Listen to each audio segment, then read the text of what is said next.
Welcome to my channel. In this video we will discuss 10 ways to make money online.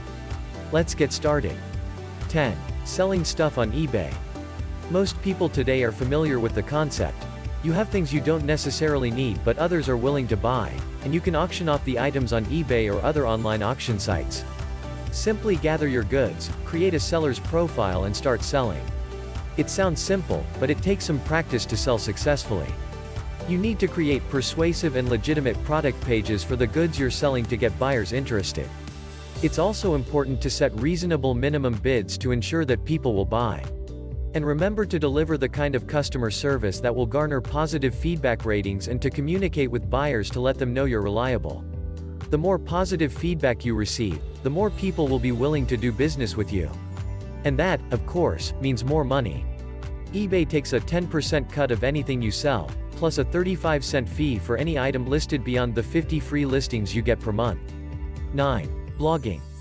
If you have a particular passion for something, and you have a lot to say about it, blogging could be a profitable way to pour out your endless stream of thought. The key here, as with many other services on the internet, is being consistent, in this case blogging several times a week, selling advertising and using your blog as a platform to promote other businesses. After starting up a personal blog, many writers sign up for ad services like Google AdSense, which post those familiar sponsored links you often see at the top and on the sides of websites, like howstuffworks.com. The more times your blog readers click on those ads, the more money you'll make through the ad service. This works fine if you're a casual blogger, and just want some extra spending money. 8. Renting out your home or your ride. These days, there's an app for almost anything you can imagine. And many of these companies offer ways you can earn money using your own possessions or time. Uber and Lyft are the heavyweights of the ride-sharing world. With just a few clicks, people who need a ride can summon drivers to any GPS-marked location for easy pickup. Drivers have to pass a background check, but after that, you're ready to start hauling passengers day or night. If you provide exceptionally friendly service, your passengers may tip you well at the end of the ride. And that's definitely your goal, because you may work a lot of hours, receive no benefits, and encounter the potential dangers of picking up total strangers and driving them around town. 7. Freelancing. Freelancing is similar in some ways to blogging. For one thing, you get to work from your own home most of the time. But there are a few important distinctions. With freelancing you're generally selling your writing to another publication as opposed to just putting it on your blog, although some bloggers do both. Many freelance writing positions cover specialized topics for online publications and may require expert knowledge of the subject. You could specialize in writing about food, healthcare, business or just be an all-rounder. Seasoned journalists, who may not have specialist knowledge, but are good at interviewing and researching to get that knowledge, have careers freelancing for various newspapers and magazines. However, it helps you get more work if you can point to expertise or experience in a particular niche. To get started, you may have to write for free.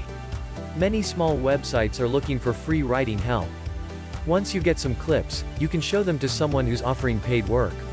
6. Social media manager. Whether you're talking about Instagram, Twitter or Snapchat, social media is a trend that's here to stay. From major corporations to mom and pop shops of all kinds, absolutely every business owner must grasp social media basics, or find themselves floundering. A lot of big companies have entire departments dedicated to managing social media issues, but many medium and small-sized businesses don't have time to do it themselves. Instead, they hire out many of these tasks to people who better understand the challenges and rewards of Twitter and the like, and that's where you come in. You already know that your smartphone lets you see, and post, reviews of just about any product or service on the planet. Those reviews, and the way companies address them, can make or break an enterprise. After all, when was the last time you intentionally bought a one-star product? Savvy social media managers know that there is a plethora of ways to harvest great feedback from customers, and that there are a lot of paths to negative feedback, too. 5. Financial services. Financial services include accounting, tax preparation, bookkeeping and payroll processing. They are the kinds of services that few people want to pursue, but for their own peace of mind, they're often willing to pay an expert for help in balancing the books and dealing with the complexities of tax law. And today, you can accomplish most of these services using specialized software. For businesses, this means hiring fewer people to handle these tasks. For individuals, it means doing it on their own and hiring a consultant online when necessary. These cost-saving opportunities for consumers mean money-making opportunities for you. You can create your own website or work with an existing web-based services group to advertise the financial services you offer. Then, you can correspond with clients through that website and via email. 4. Customer service. For every company, customer service is a real and time-consuming concern. Many businesses support their products through a customer service department. This usually means people who answer phone calls from customers, as well as by email or online chat. To use the latter, a customer clicks a link requesting to chat with a live person, and a customer service representative answers the request and speaks with the customer through a chat window. For email customer service, the customer fills out a form at the website or sends an email directly to a particular address. 3. Tutoring. With each passing year, there seems to be increasing pressure for elementary, middle and high school students to make good grades and prepare for a path to higher education. For some kids, this means getting help from a tutor to bridge any gaps in understanding in certain subjects. Since most families have reliable high-speed internet connections at home, internet-based tutoring services are growing. When you apply for these jobs, you usually have to take tests in your selected subject areas and submit to background checks. Though you could start your own online tutoring service, sites like Tutor.com have already done the legwork for you in terms of marketing. These sites match thousands of kids and adults with tutors each week, both in your country and abroad. However, they may also determine your hourly rate or take a cut of what you charge, so you can decide whether it's better to work for them or go on your own. 2. Selling courses online. You can take your teaching knowledge one step further, and rather than signing up with a tutoring service, create your own web-based course and charge people to attend.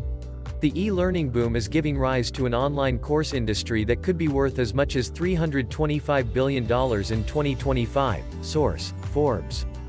Courses can be academic in nature, creative, how to make candles, technical, how to learn Python, or business-focused, how to grow a business. If you're stuck for ideas, visit a site like Udemy, which has over 10,000 listings. Generally, you will either pay a monthly fee to the platform that hosts your business or it will allow you to host for free in exchange for a cut of the tuition fees. 1. Selling handmade goods. Earlier, we mentioned using websites like eBay to sell stuff that you don't need. But you can also use websites to sell your original creations. Certain websites like Etsy.com and Artfire.com are dedicated to matching the artists who create things by hand with the customers who appreciate and want to purchase their handmade goods. If you're like most people, the word handmade probably brings to mind some traditional crafts like knitting, crochet, needlework, quilting, painting and sculpting. Handmade items don't stop there, though. You can also market woodworking, glasswork, metalwork and anything else you're capable of building at home. Be sure to focus on projects that you're already good at or that you have a passion for so you don't burn out producing each new item. Thanks for watching the video. Don't forget to like and subscribe.